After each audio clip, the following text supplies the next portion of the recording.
Nos acompaña Javier Ferri, investigador de FEDEA y la Fundación Rafael del Pino. Muy buenas tardes, Javier, bienvenido. Hola, muy buenas tardes. Bueno, en primer lugar te quería preguntar, ya que te tengo aquí justo el día en que hemos conocido las cifras de paro, precisamente por esos datos, ¿no? La mayor caída histórica del paro en noviembre, con una afiliación subiendo a un nuevo récord.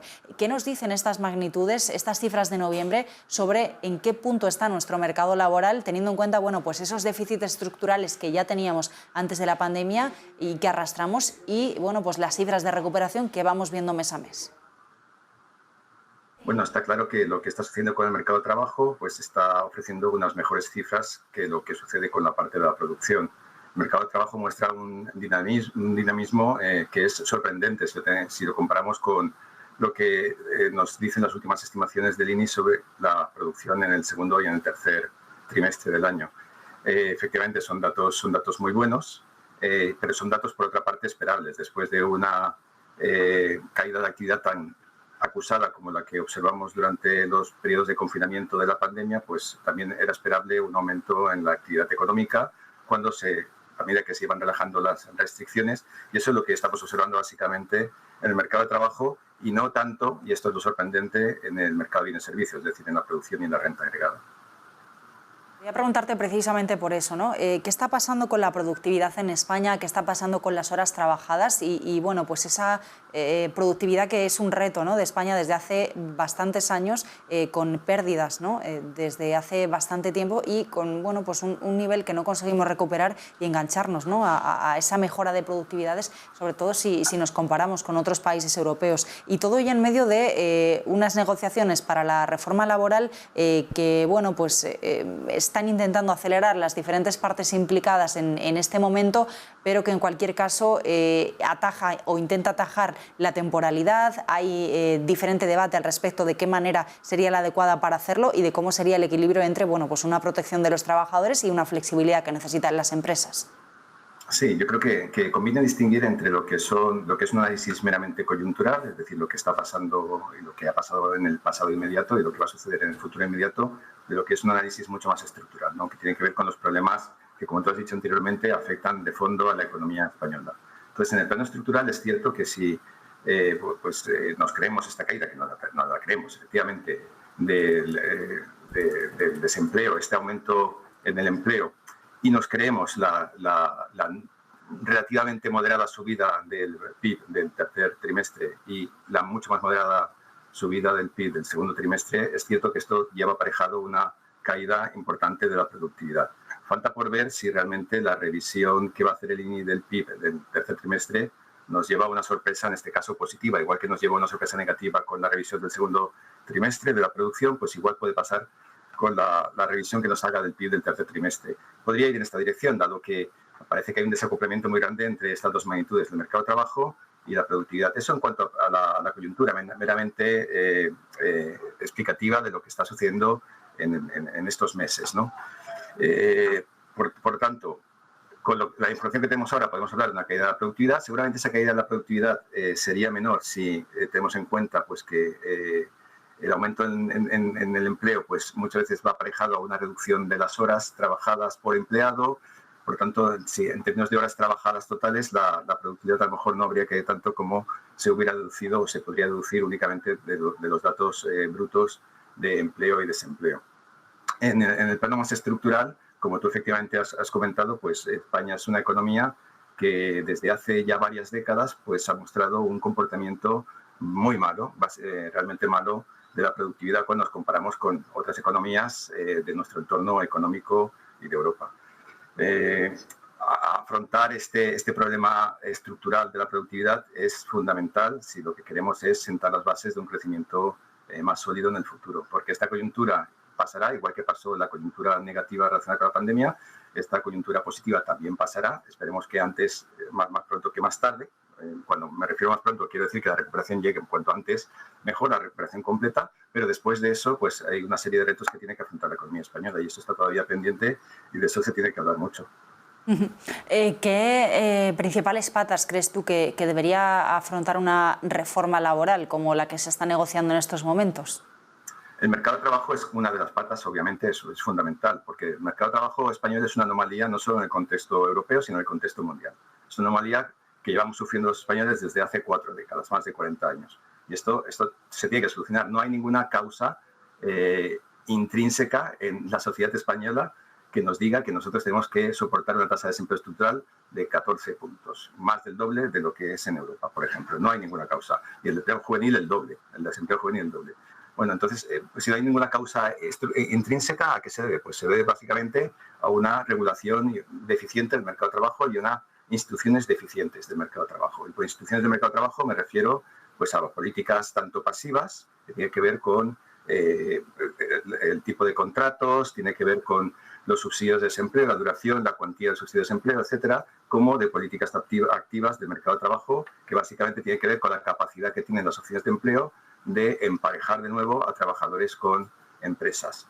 Entonces, aquí hay una gran anomalía y una gran deficiencia en este tipo de implementación de políticas. Hace mucho tiempo los países centroeuropeos inventaron la flexiseguridad del mercado de trabajo. Nosotros inventamos la temporalidad como un medio de salir del desempleo que nos azotó a finales de los 70.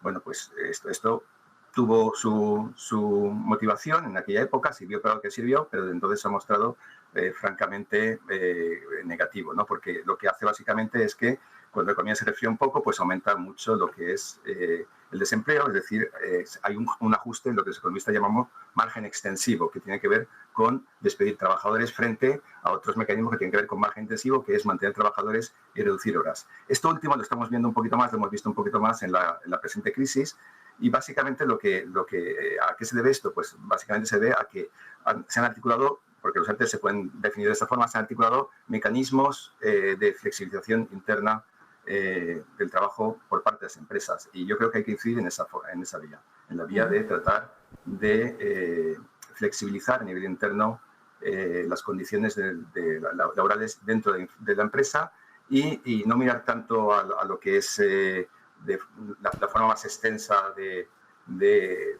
sectorial o regional del mercado de trabajo, sino centrarnos más a nivel de empresa. El mercado de trabajo, ¿no? Su reformulación, nuestro empleo, uno de los retos nacionales por excelencia y que sin duda va a seguir siendo uno de los retos en 2022, Javier. Si miramos al exterior estamos muy pendientes de dos asuntos, ¿no? Por un lado, bueno, pues la pandemia, por supuesto, y la crisis de suministro, los cuellos de botella que se han derivado de toda esta situación en los últimos meses, y por otro lado, también muy relacionado con todo ello, porque al final, bueno, pues todos estos retos están interrelacionados, el tema de la inflación, con unos precios, bueno, pues que están disparados. Lo estamos viendo en las últimas cifras tanto en España como en Alemania, como en la eurozona.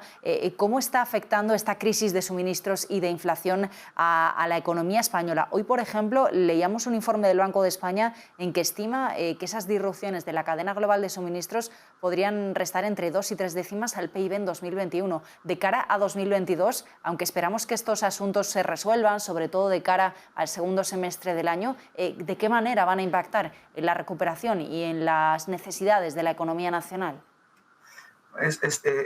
La forma en la que va a impactar pues está sujeta a mucha incertidumbre. Sí que parece previsible que lo que estamos observando de los cuellos de botella en las cadenas de suministro globales, las cadenas de valor, y que a su vez pues está relacionado con los problemas de inflación que estamos sufriendo, pues que se vayan revirtiendo a lo largo del tiempo.